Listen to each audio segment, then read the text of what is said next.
This episode contains discussions of death and grief. Listen at your own discretion. It is Saturday, the 5th of October, 2024. My name is Pigeon Rose, and this is my song of the day.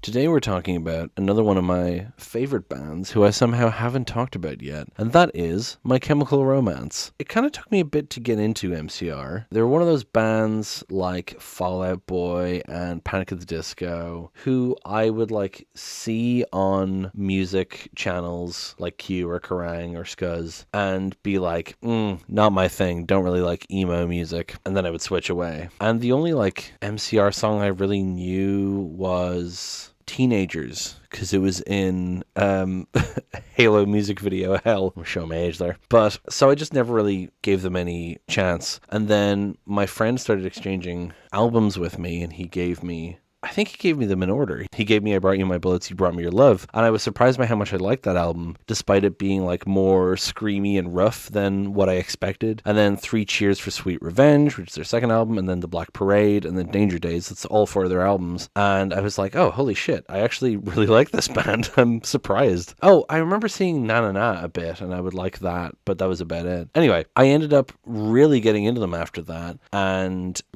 they've become one of my favorite bands, really. Black Parade is deservedly considered one of the greatest albums of all time. I still really like I Brought You My Bullets. A lot of people love 3 Cheers. 3 Cheers is not my favorite. It's probably my least favorite of the 4 albums, frankly. But it's got some great songs on it, including the one we're doing today, which is the very first track on that album, which is called Helena. Now, this song is about Jared and Mikey Way's grandmother who died. Her name was Helena. Some people called her Helen, so Helena is kind of a combination of those two names. And it has a great music video as well. It's kind of an iconic video when people think of My Chemical Romance and think of emo, despite them not being an emo band. Don't worry about it. They think of that music video, So I recommend watching it, but you don't have to, obviously. Anyway, let's go listen to it now and then come back in a few minutes and talk about it.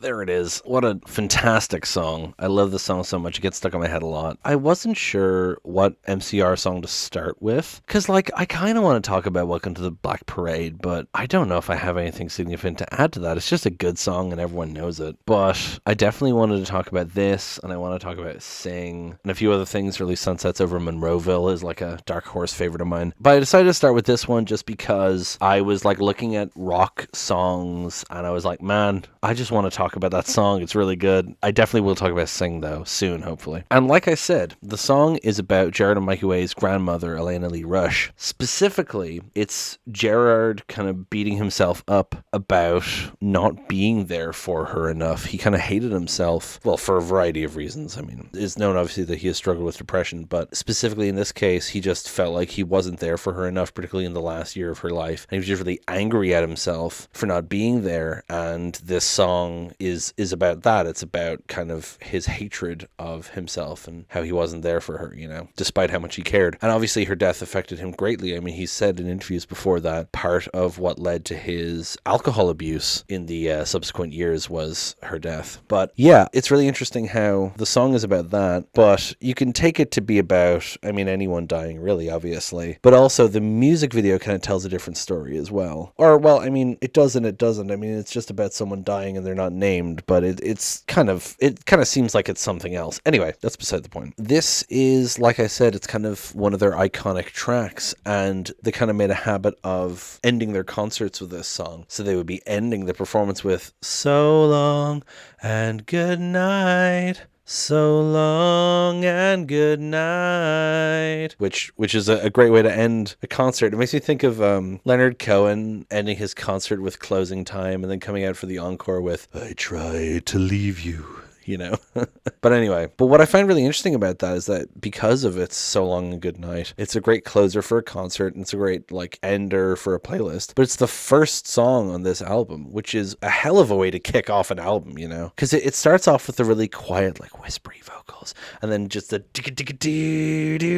it just kicks into top gear immediately. I love it. I love it as a start to an album, even if it does have this whole So Long and Good Night theme to it, Anyway, let's talk about the song itself, and we'll get into the music video video afterwards. Long ago, just like the hearse you die to get in again, we are so far from you. Burning on just like a match you strike to incinerate the lives of everyone you know. And what's the worst to take from every heart you break? And like the blade you stain while I've been holding on tonight. What's the worst that I can say? Things are better if I stay. So long and good night. So love your good night. Wait, so love your good night? That's not correct. I'm having a fucking revelation here. I've always thought that the lyric was so long and good night, so long and good night. But on Genius it says so love your good night, which is completely incorrect. So I googled it, and apparently it's actually so long and good night, so long not good night. I never knew this. And like I've always noticed that the second time he sings it, he kind of goes so long not good night. But I thought it was just him kind of like adding in different, you know, he the way Jared Way sings, he kind of adds in different additional notes and stretches out consonants and shit. So I thought it was just him saying like and good night. But a lot of lyric sources say not good night for the second time. And I didn't know that, but that's really interesting actually to consider as the lyric here. We're learning live here. So if it's so long and good night and then so long not good night, that makes it interesting. Okay, we'll go back through the lyrics here. So long ago, just like the hearse you die to get in again, we are so far from you. Burning on just like a match you strike to incinerate the lives of everyone you know. So again, talking about death, talking about the hearse you die to get in. Hilarious, I know.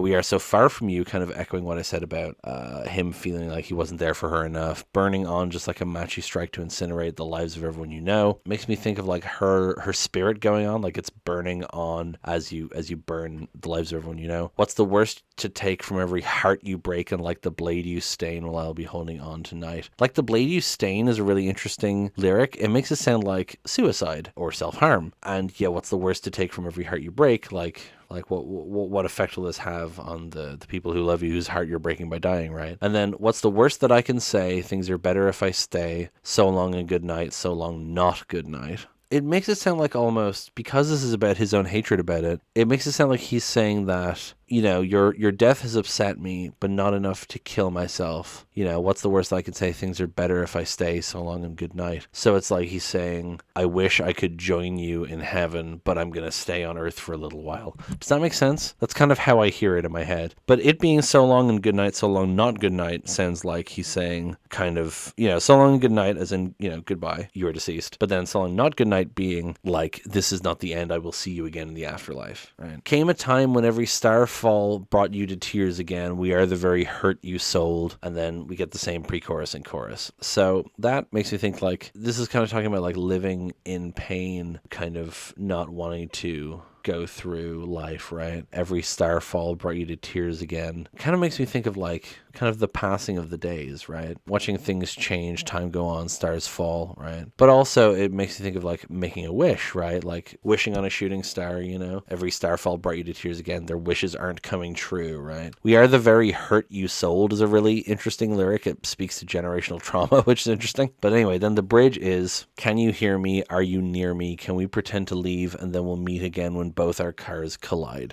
So a lot of people try to associate this song with the story of the Demolition Lovers, which is like a conceptual couple that they've talked about in a bunch of their songs. It involves a car crash, and so it brings that up. But it feels more metaphorical than that, like we'll meet again when both our cars collide, as in like when we both die, right? Like it's saying like we'll both meet again when we're both dead, and you're already dead. I will meet again when both our cars collide. It kind of makes me think of that. It also makes me think of the music video for From Above by Ben Folds and Nick Hornby. Anyway, can you hear me? Are you near me? Specifically makes me think of someone like praying, you know? And then we get the final chorus again, so long and good night, so long not good night. I just really like this song. It really speaks to the kind of the anger that he felt, but also the mourning for the loss of this person. And just like Jared Way does not half-ass anything, and he's putting everything into his vocals, but really in the chorus for this, just what's the worst that I can say? You can really feel it, especially the so long and good night part. So good. The music video was directed by Mark Webb. It was choreographed by Michael Rooney, who's the son of Mickey Rooney. And it's like a funeral with Jared Way as the main person speaking and a bunch of mourners. And there are people dancing. And a lot of the mourners are, obviously the band play several people in it, but most of the mourners in the church were actually fans who got emails asking if they wanted to be in a music video. And then during the bridge, we see the person in the coffin kind of like rises out of the coffin and dances down the aisle in kind of a strange strange, very like a marionette kind of dance, which makes sense because she's supposed to be dead. And this is supposed to be like her soul moving on. Like everyone's head is bowed in prayer. She's dancing past them, and then she suddenly stops and falls back into the casket. And then you see the casket get loaded into the hearse while it's raining, and there's people dancing around with umbrellas. And the last shot we get is the hearse door closing and Jared just kind of looking in the back window at the coffin. It's just a really good music video. It really like how this song is so iconic to the music at the time and to the band. Just the imagery of Gerard Way in his clothes with the eyeliner and everything is very like, that's what people think of when they think of Gerard Way, is him in this video or in like the Black Parade video, you know? Yeah, just a great song, great music video.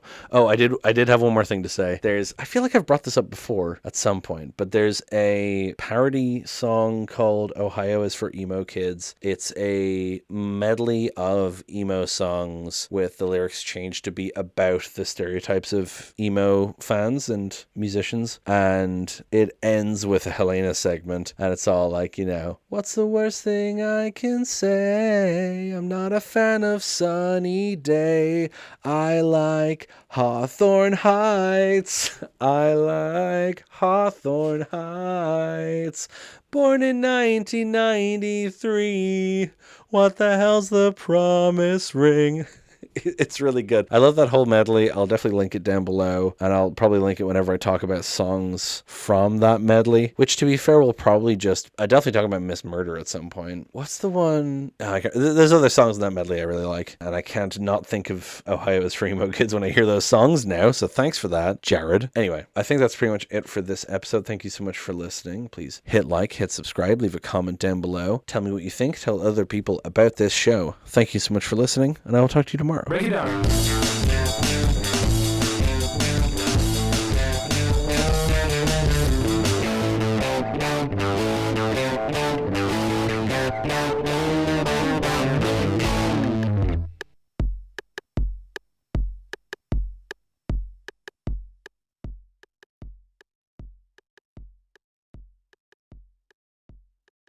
We're learning live here on Channel J News. But also it makes you think of like making a wish, right? Like when you wish upon a star. When you wish upon a star.